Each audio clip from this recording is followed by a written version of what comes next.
नहमदुहु व नुसल्ली व नुसल्लिमु अला रसूलिहिल करीम व अला आलिहि व अस्हाबिहि अजमईन अम्मा बाद फ़अऊज़ु बिल्लाहि मिनश शैतानिर रजीम बिस्मिल्लाहिर रहमानिर रहीम। अल्हम्दुलिल्लाह, दर्स कुरान का सिलसिला जारी व सारी है। आज हम सूरह निसा की आयत नंबर 64 से मुताल्लिक कुछ सुनेंगे।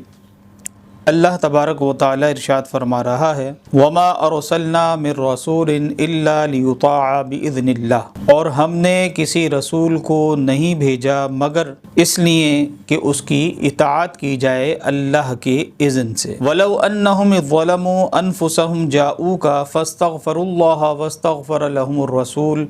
लवजदुल्लाह तव्वाबर रहीमा, और अगर ये लोग अपनी जानों पर जुल्म कर लें और ए हबीब सल्लल्लाहु अलैहि वसल्लम आपकी बारगाह में ये हाज़िर हों, फस्तगफरुल्लाह, बस अल्लाह से मुआफ़ी चाहें, इस्तिग़फ़ार करें, गुनाहों पे तौबा करें, वस्तगफर लहुमुर रसूल,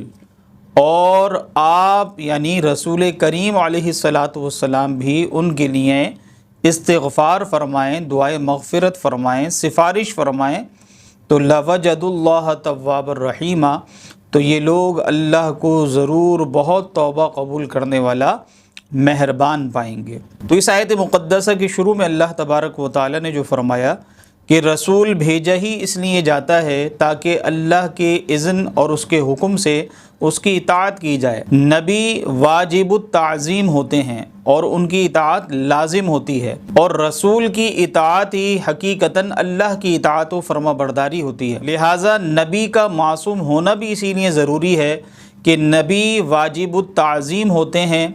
चूँकि वो मासूम होते हैं, उनकी इताअत लाजिम होती है। तो मालूम ये हुआ कि रसूलों के भेजने का मकसद ही यही है ताकि उनकी इताअत व फरमाबरदारी की जाए। दूसरे मकाम पे अल्लाह तबारक व तआला फरमाता है, मन युतिइर रसूला फ़क़द अता अल्लाह, जिसने रसूल की इताअत की उसने अल्लाह ही की इताअत की। तो गोया रसूल की इताअत से मुँह मोड़ कर कोई भी अल्लाह का मुतीअ व फरमाबरदार कभी भी नहीं हो सकता, क्योंकि रसूल आते ही अल्लाह के पैगाम लेकर आते हैं, उसके अहकामात लेकर आते हैं और वो उम्मत तक पहुंचाते हैं। गोया नबी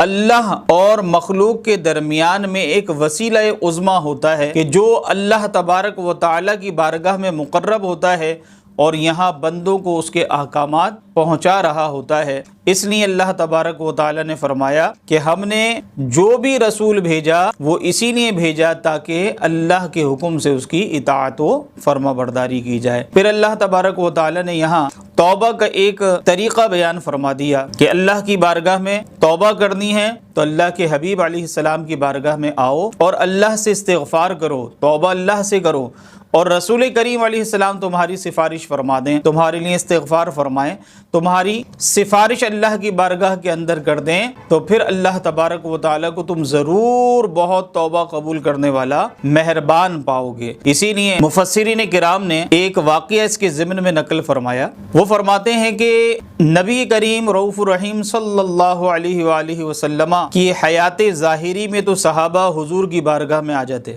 और जब किसी से कोई ख़ता सरज़द होती तो बारगाह रिसालत में पनाह तलब करने के लिए आ जाता, और नबी करीम अलैहिस्सलातु वस्सलाम इस्तिग़फ़ार फरमाते तो अल्लाह तबारक व तआला उन पर रहमत और रिदवान की गोया बारिश अता फरमा देता और उनकी तौबा मकबूल हो जाती। नबी करीम अलैहिस्सलातु वस्सलाम की विसाले ज़ाहिरी के बाद एक एराबी आया और उसने रोज़े रसूल की खाक अपने सर पे डालना शुरू की,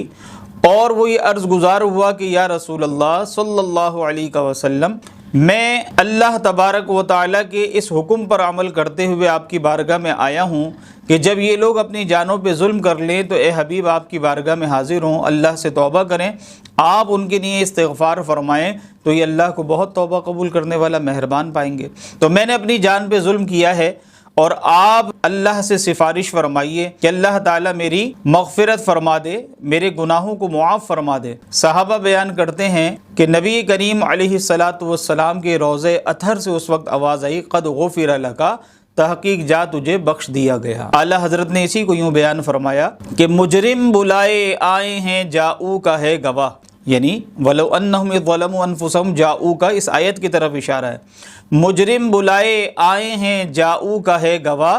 پھر رد ہو یہ کب شان کریموں کے در کی ہے۔ تو اعلیٰ حضرت رضی اللہ تعالیٰ عنہ نے اس شعر کے اندر اسی آیت مقدسہ کی جانب اشارہ فرمایا ہے۔ تو اللہ تبارک و تعالیٰ کی بارگاہ کے اندر توبہ کرنی ہے اور وہ توبہ مقبول ہو جائے، اس کا ایک طریقہ یہ بیان کیا علماء نے یہاں بڑا پیارا ارشاد فرمایا کہ ہر شخص تو مدینہ طیبہ حاضر ہونے کی سعادت نہیں پاتا ہے اور گناہ انسان سے ہو ہی جاتے ہیں، تو پھر اس کی توبہ کا طریقہ کیا ہوگا؟ تو اس کی توبہ کا طریقہ یہ بیان فرمایا کہ وہ صدق دل سے اللہ کی بارگاہ میں توبہ کرے اور حضوری قلب کے ساتھ نبی کریم علیہ السلام کی جانب متوجہ ہو، اس اعتقاد کے ساتھ کہ اللہ کی عطا سے رسول کریم علیہ السلام میرے قلبی خطرات کو اس وقت ملاحظہ کر رہے ہیں، اور پھر عرض کرے کہ یا رسول اللہ صلی اللہ علیہ وسلم میں نے اللہ کی بارگاہ میں توبہ کی ہے، آپ بھی اللہ کی بارگاہ میں سفارش فرما دیجئے، شفاعت فرما دیجئے، تو یقیناً اللہ تبارک و تعالی اس کی توبہ کو قبول فرما لے گا۔ اللہ تبارک و تعالی سے دعا ہے